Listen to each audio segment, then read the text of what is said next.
Today's show is sponsored by the Electric Vehicle Association. Join up to support the electrification of transport and get the help you need to finance your own EV or clean energy future. And by Energy Sage. Visit the link in the description to find local verified solar experts, community projects, and heat pump specialists in your area. And by Atmos Financial. Bank better with a financial technology company that's powered by a portfolio of clean energy investments. Welcome back to another episode of TEN, Transport Evolved News. Thanks for joining me. Before we get on with today's show, I want to acknowledge that we filmed the show a day earlier than normal because of a sudden appointment I couldn't shift. This means that we may have missed some late-breaking stories from Thursday this week, and we'll do our best to cover them next week. Additionally, given the fact that the US news cycle right now is a little busy, it's kind of hard to keep up with the chaos. Which leads very nicely onto our first story, namely the ongoing crisis on Capitol Hill in the US as President Donald Trump continues his frankly scary barrage of threats and executive orders. Just as we were preparing to publish last week's show, President Trump announced a 25% import tariff on products from Canada and Mexico, as well as a 15% tariff on products from China. And while we were editing this show, President Trump's Federal Highway Administration issued an immediate hold on the release of any funds already allocated to the National Electric Vehicle Infrastructure or NEVI program, which is as much as $5 billion US, money that's already been allocated and, I should point out, under federal law, cannot be withheld after allocation. Doing so is patently illegal. We're sneaking this piece of news into the show during post-production, but it's already leading to incredible uncertainty in the EV industry, and having visited multiple vandalized fast charging stations yesterday, I think things are going to get a whole lot worse for US EV drivers. While tariffs on Canadian and Mexican products have been pushed back a month, one of Canada's immediate responses was to announce its own tariff on US-made vehicles, including EVs. While these tariffs are on hold for about another 3 weeks, the US's trade war is already causing ripples throughout the clean transportation and energy community. Most US automakers have strong, symbiotic relationship with parts suppliers and production facilities in both Canada and Mexico, and it's fairly common for vehicle parts to be assembled in one country before then being shipped to another for final assembly. While this is going to impact companies with US facilities, if it actually comes to pass, any losses that will happen as a consequence will impact global company bottom lines and possibly future EV production plans around the world. Watch this space. Off the back of that story, GM, which makes many of its electric models over the border in Mexico, announced this week that it will be cancelling a third shift at one of its EV production plants. Its Ramos Arizpe assembly plant, where the Chevrolet Blazer EV, Chevrolet Equinox EV, Cadillac Optiq, and Honda Prologue are all made, has been operating a 3-shift-a-day schedule for some time, effectively churning out EVs 24/7. But now it appears that both Honda and GM are nervous about EV demand in the US if promised federal incentive cuts take place, and the production facility has now returned to operating a 2-shift-per-day schedule. Honda appears to have made the decision to cut the Prologue output first, with GM adjusting its production plans shortly thereafter. Given that both Honda's Prologue EV and the Chevy Equinox EV were sales successes last year, it's a sad but unfortunately predictable move from automakers that we had hoped would stand up a little more forcefully to the current White House's attempts to push back EV adoption levels at a precipitous clip. The promise of a trade war? That feels like just a punch in the gut. I promise we do have some good news in today's show, but first, another nail in the metaphorical coffin of EV choice in the US, namely that Kia has confirmed it will not bring the EV5 to the States. confirmed this week. It says it will debut the EV5 at the Canadian International Auto Show on Valentine's Day, but it's confirmed the mid-size, low-cost EV won't come to the US. Due to go on sale in Canada later this year, complete with NACS charging inlet as standard, Kia hasn't confirmed the reasons for the decision not to bring the car to the US, but it's worth noting this isn't the first time it's decided not to sell a model available in Canada south of the border. While the original first-generation Kia Soul EV was available in the US, when the model was given a second-generation refresh around 2020, Kia decided to make it a Canadian-only model, leaving US buyers at the time with only one EV choice from the brand, the Kia e-Niro. While Kia now has more choice in the US EV market, thanks to the e-Niro, EV6 and EV9, it's not difficult to imagine that political uncertainty was partly to blame for this decision. Just before the tail end of last year, we told you about rumours that Honda and Nissan were considering a new merger to work on vehicles together, rumours that were later confirmed by both firms as being the very early stages of negotiation. At the time, I remember noting that such a merger wasn't a foregone conclusion, and this week, well, it appears I was right. Multiple news outlets now report that the future of the proposed merger is very uncertain. Last week, we learned that Mitsubishi wasn't interested in joining its two partners, preferring to stay independent instead. And this week, we learned that the merger talks are now in tatters, allegedly because Honda wanted to make Nissan its subsidiary instead of establishing a new joint holding company that both firms had control over. That solution would have forced Nissan to lose all control of its own brand, something its board was very unhappy about. Thus, the talks fell through. But it's worth noting that not all hope is lost, and we might see progress on a merger, but the message from Nissan right now seems to be that Honda's current proposals are untenable for the brand. From Nissan to its partner company Renault now, and a new single-seat electric vehicle that Renault says will help it achieve a new efficiency record. Enter the Renault Volante Record 2025, a car that Renault is calling a demo car and laboratory on wheels for electric efficiency. Renault says its design was inspired by two concept aerodynamic vehicles from the 20s and the 50s, and as such, you can certainly see some of those design influences. Fully drive-by-wire, this functional prototype is fitted with the same 87 kilowatt-hour battery pack that's found in the production Renault Scenic E-Tech, but it weighs just 1,000 kilograms, around 2,205 pounds. That's nearly one half of the donor vehicle's total unladen weight. As you might expect, the weight savings come from some pretty extreme design choices, such as a canvas-style hammock seat, 3D printed everything, and super efficient wheels. Renault says the car will attempt a range record later this year. Ford published its fourth quarter and year-end financials at the end of business on Wednesday, posting its highest ever revenue at $185 billion. It beat Wall Street expectations in the fourth quarter, posting $48.2 billion instead of the $43 billion expected, which was up $2.2 billion year over year. However, Ford's EV division, Model E, lost the company just under $5.1 billion, which was more than the $4.7 billion loss from the previous year. Ford blamed the increased losses on pricing pressure and predicted it will suffer similar EV-related losses this year, partly down to the spectre of tariffs in the US and the removal of US federal tax credits for EVs. Despite these losses, Ford's overall figures did beat expectations, and Ford CEO Jim Farley stated that the company is becoming, quote-unquote, fundamentally stronger. That said, Ford stock fell 5 percentage points at the end of the day following the release of these figures. For a while now, Audi has operated a naming convention for its vehicles that has followed the odd even methodology. All models with an odd number were internal combustion engine ones, while even numbers were EVs.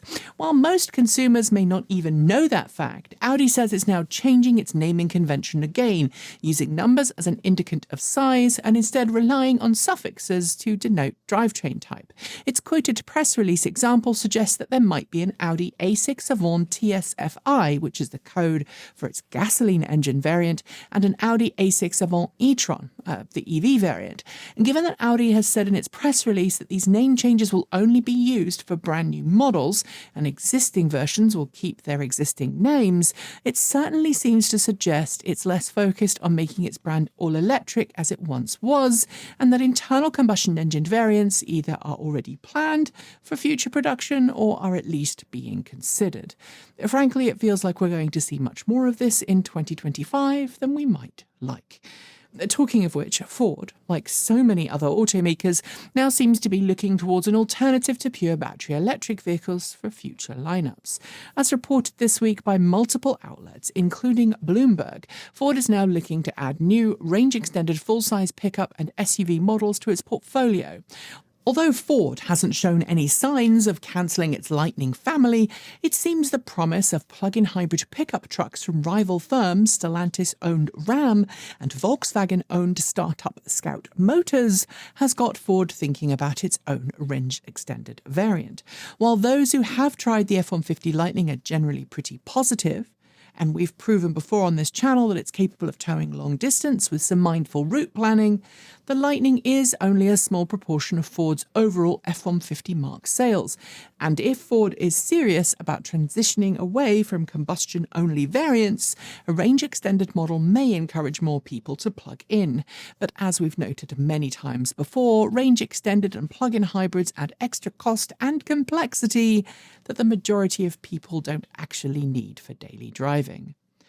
Despite what certain governments and their deep-pocketed donors might want us to believe, the key to reducing the effects of anthropogenic climate change is to reduce emissions around the world. That means replacing heavily polluting transportation options with cleaner, greener alternatives, like affordable, reliable mass transportation, encouraging the use of micromobility, and developing walkable cities. This week, new data from the International Council on Clean Transportation suggests that the effect of all of the above, especially the global transition to EVs, will now mean that we're on track to hit peak global transportation emissions 25 years ahead of what was previously feared. It suggests that unless there is a dramatic change in EV adoption around the world, 2025 may represent our peak global transportation emissions, with approximately 9 gigatons of CO2 released this year, falling to 7.1 gigatons per year by 2050. And to finish this section, let's carry on the good news with news from New York State in the US, where despite Donald Trump's attempts to end the deployment of future wind and solar projects, the state's newest, largest solar farm is good to go. Midweek, the New York Office of Renewable Energy Siting and Transportation, otherwise known as ORES, officially gave Greenbacker Renewable Energy the permission required to finish building a 500-megawatt Cider solar farm originally designed by Hector Energy. Sited on 2,500 acres east of Buffalo, the site is already under construction and is due to be completed and generating power for the local grid sometime next year. Funded to the tune of $950 million, it's part of a larger push from the state of New York to source 70% of all of its electricity from renewable energy and clean generation methods by 2030. And talking of solar, if you'd like to help expand the solar generation capacity of your region, maybe you should talk to one of today's video sponsors, EnergySage. EnergySage helps homeowners connect with local, verified solar installers across the US and now heat pump specialists in select markets who really know their stuff and can help you navigate the process of installing solar panels, help you join a community solar program, or get a heat pump installed. We used EnergySage when we were looking for installers willing to help us put solar panels on the roof of our home, and our EnergySage verified installers were professional, knowledgeable, and even put us in touch with an amazing credit union that allowed us to finance our solar panels for as low a monthly payment as possible. Follow the links below to sign up for either of Energy Sage's free, no-obligation services and get that ball rolling today. If you choose to use an Energy Sage installer for your project, we will also get a small referral fee, so you'll be helping us out too. Help the grid get greener, save money, and support this channel. It's a win-win-win. And now it's time for our news shorts. A new study from UK research firm ID Tech EX suggests that the second life EV battery market, that's the market for battery packs removed from EVs at the end of their useful in-car life, could be worth $4.2 billion in just 10 years' time. Ferrari has confirmed that it will be debuting its very first electric car at its annual Capital Markets Day on October 9th. Ferrari opened a new building last year where it will eventually produce its first electric sports cars, and we can expect that it will include a throaty, bespoke, faux exhaust sound. The same day Ford announced its fourth quarter and year-end financials, it announced an executive shake-up, placing Andrew Frick as the new joint president of Ford Blue and Ford Model E, and placing Kay Hart as general manager of Ford Model E. Germany reported substantially higher EV sales in January, up 53.5% over the previous year at 34,498 EVs. Increased emissions requirements in the EU have thought to have played a part, forcing automakers and dealers to work harder on promoting EVs. Poland, which has the lowest EV adoption rate of any EU member nation, has launched its own subsidy programme for EV purchases thanks to funding provided to it by the EU. Citizens will be able to claim up to 40,000 zloty towards the purchase of qualifying EVs. UK hyper-luxury brand Aston Martin has officially scaled back its plan for electric models. While the brand says it will still work with Lucid and Mercedes-Benz for future drivetrains, it confirmed it intends to reveal just one electric model sometime in the next 5 years, with more due after that. Stellantis has patented a new exhaust system for EVs, and it's not for fake exhaust noises. According to the patent, the system is designed to exhaust hot gases from a battery pack in the unlikely event that it will enter thermal runaway. This will reduce the risk for total pack combustion. Kia has confirmed its next electric vehicle, the EV2, will be launched next January. Smaller than the current EV3, it will be priced somewhere around $30,000 and will target affordability and practicality. We can expect more from Kia on that vehicle in the coming months. Ford has unveiled a new two-door Mustang Mach-E designed specifically for racing. Called the Mustang Mach-E NASCAR prototype, it's built as a track car with a triple motor setup, carbon fibre tub, race suspension, brakes and steering, and a 78 kilowatt-hour race-ready battery pack. Toyota has become the first Japanese automaker and the second non-Chinese automaker in the world to be given permission to build and operate its own EV factory in China. Traditionally, automakers must work with a Chinese subsidiary, but it's been given the green light to build EVs under the Lexus brand there. Hyundai has officially opened the order books for its 3-row IONIQ 9 SUV in its home market of South Korea. Built on the shared platform that the EV9 enjoys, it's expected to offer very similar driving characteristics and will retail from the equivalent of $41,000 in its home market after incentives. In its latest short-term energy outlook, the US Energy Information Administration, which has so far managed to dodge the claws of Doge, predicts that the US will add 26 gigawatts of solar capacity to its grid this year, with around 22 gigawatts expected to be added next. ACEA, the European Automobile Manufacturers Association, has confirmed that data from 2023, not 2024, shows that 1.8% of all cars in the EU at the end of 2023 were electric. Note this isn't sales, but total vehicles on the road. Rivian has confirmed that it's about to push a new over-the-air software update that will make it possible for R1 Series owners to let their vehicles know what size wheels have been fitted.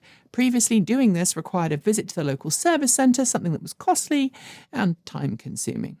As part of its plan to disband the Cruise robotaxi subsidiary and absorb said company's IP into its main firms, General Motors confirmed this week that it will make around one-half of Cruise's existing staff redundant.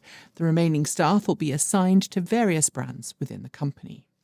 Volkswagen has confirmed pricing for the 2025 model year ID4 for the US, starting at $46,520. 82 kilowatt-hour battery variants will go on sale in February, with a standard range variant expected to launch later this year. Mullen Automotive, a company that has a habit of acquiring troubled EV firms, has announced that it's acquired additional battery assets for US battery production from troubled truck startup Nikola Motor. It hopes to start manufacturing batteries for its range of Bollinger EV trucks soon.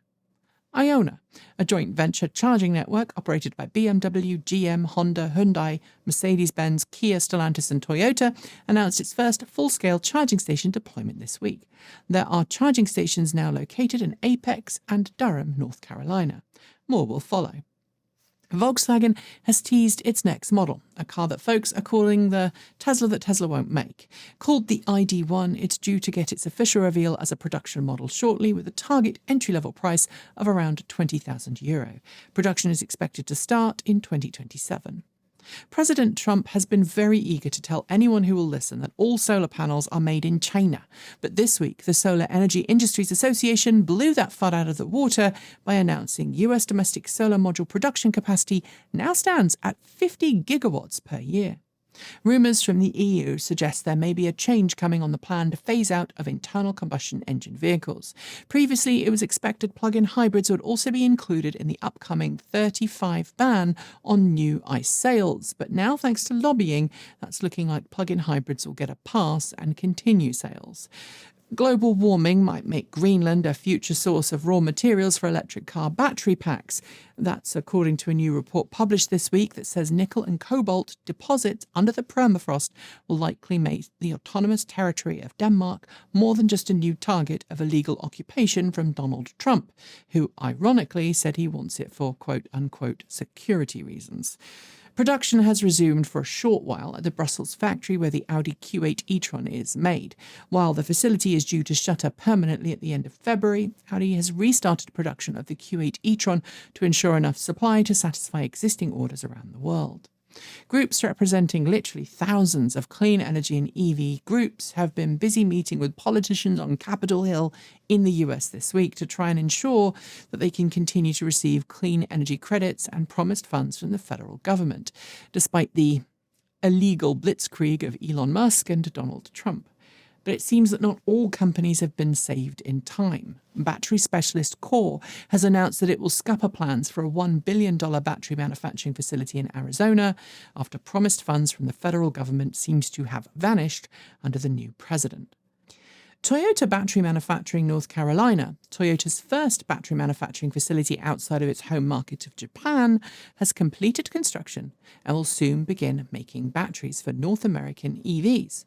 Toyota says it's added 5,000 jobs to the region.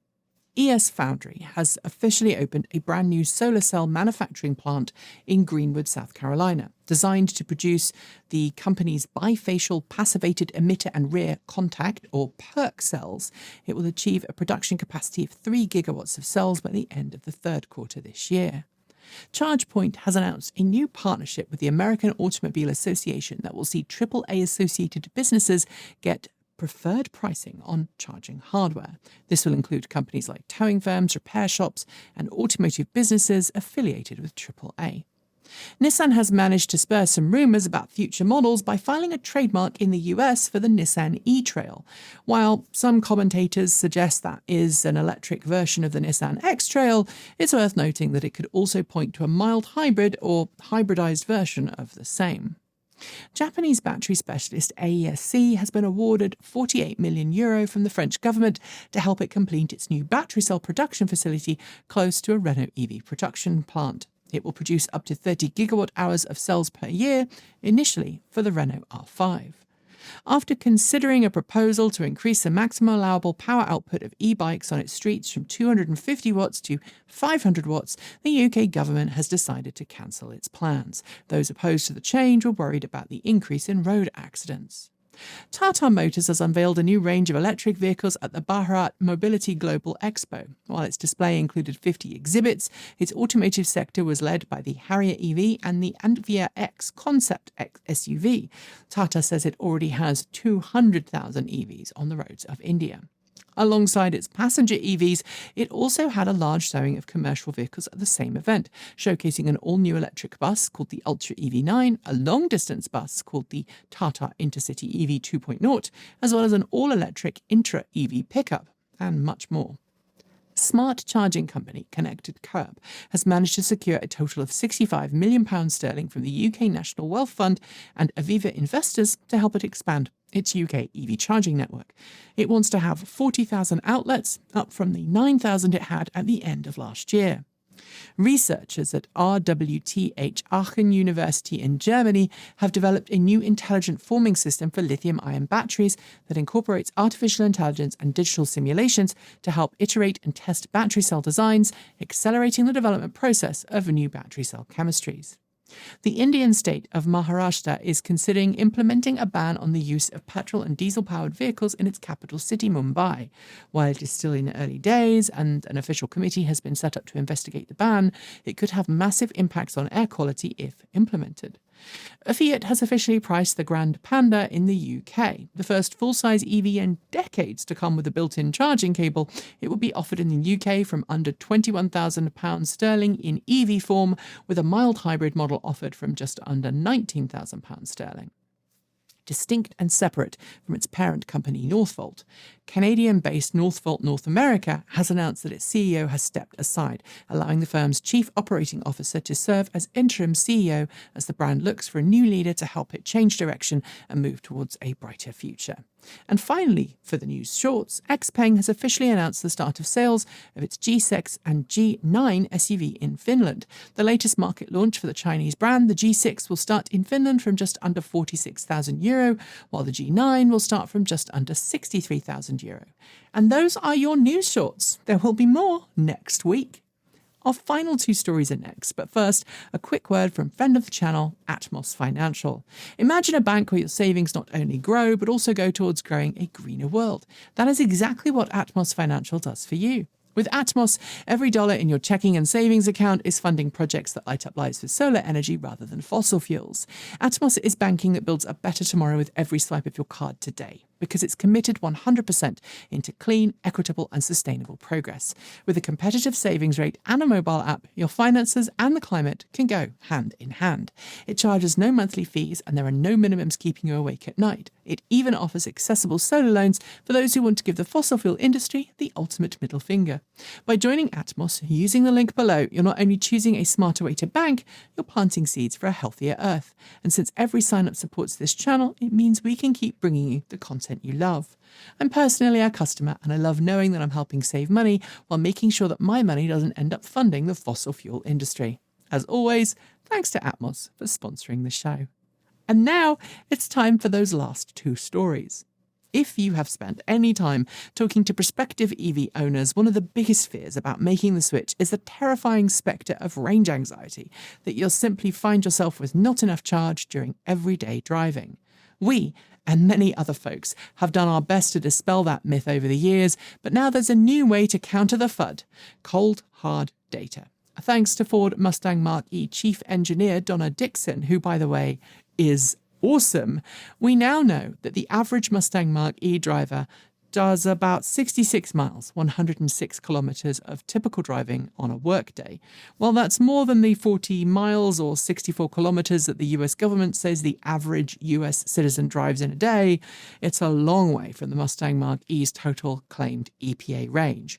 Now, I should acknowledge that if you don't have at-home charging, that will likely translate to multiple trips to a charging station away from home every week. But even then, the savings over petrol should make up for that. But I am really curious, how far do you drive in a day if you own an EV? Let us know below. And finally, while many think of Polestar as a Chinese brand, its spiritual home has always been Sweden, thanks to Polestar's historical place as Volvo's performance mark, complete with a long heritage in motorsport. This week, in honour of that, Polestar unveiled a new collection of specially prepared rally-inspired models that pay full homage to that heritage: the Polestar 2, 3 and 5 Arctic Circle, making their debut at the 2025 Fat Ice Race in Zell am See, Austria. These three rally-ready models feature lifted suspension, strut braces, Quad Pro LED front spotlights, and Recaro seats, not to mention OZ Racing rally wheels and suitable studded ice tyres for traction. sideways fun, of course, on the slickest of ice tracks. While Polestar doesn't appear to be readying these for sale, they certainly look the part in matching body wraps, and frankly, I think if they were put into production, they would sell. But then I also really like the Ford Mustang Mach-E Rally for the very same reasons. You know, you can take the Brit out of the UK, but you can't remove my love of a good bit of rally fun. And on that note, we are done for today. As always, a massive thank you to the Electric Vehicle Association for sponsoring today's show. They have been advocating for EVs since 1967 and firmly believe that our future depends on us making the switch to clean, green electric cars today. The EVA can help you find someone near to you who can help you make the switch to electric. It can help you become an EV educator, and it can point you in the direction of monthly meetups for like-minded EV fans. And if you become a member, you'll gain access to a clean energy and EV loan program set up between the EVA and the Colorado Clean Energy Credit Union. Find out more by heading to myeva.org. And thanks to Energy Sage. Follow the link below to find out how easy it can be to get verified, trustworthy solar experts helping you make the step towards energy self-sufficiency through solar on the roof of your home, by joining a community solar project, or by getting a heat pump installed. And thanks to Atmos Financial. Bank better by following the link below. And if you're someone who made your own transportation or energy greener this week, well done. If you'd like to support the channel directly, please consider supporting us from $1.50 a month on Patreon, which is just under $13 a year if you pay annually. We are viewer supported because we believe the information we produce should be free for everyone. So if you do support us, thank you. Don't forget too that we have a swag store that you can visit, and also there are one-off donations possible using Ko-fi, Bitcoin, or old-fashioned checks. We also have a new Amazon affiliate program code you can use if you decide to support Mr. Bezos. We don't like Amazon, but since Amazon allocates a percentage of its funds either to affiliates or its own coffers, we would rather you helped us out than help Jeff if and when you have to use the site. So link in the down below. This year, we have changed things up. I'm sure you already know we now publish on a Tuesday, Thursday and Saturday on this channel. And then on a Sunday, we're still publishing over on Transport Evolved Take 2. To finish, remember that you are valid, you are loved, and you have a place in this world, even if, like many of us here, you're being attacked directly by your government for simply existing. I know it's a scary, scary time, and I'm not going to lie, I still spend some of my time alternating between tears, frustration, and anger. But know that existence is resistance, and it makes it harder for hate to exist if you do. So be inspirational, be yourself, be bold, and do good. Don't let hatred win, and for goodness sake, make up some safety phrases and escape plans you can use with your friends and family if you need to. And get some red cards too. And if you're watching this thinking I'm just being hyperbolic, just watch the news. I mean, this week has been pretty crazy. As I mentioned a couple of weeks ago, someone found my personal number and called me and threatened me with denaturalization and deportation, which is something that the current White House is looking into.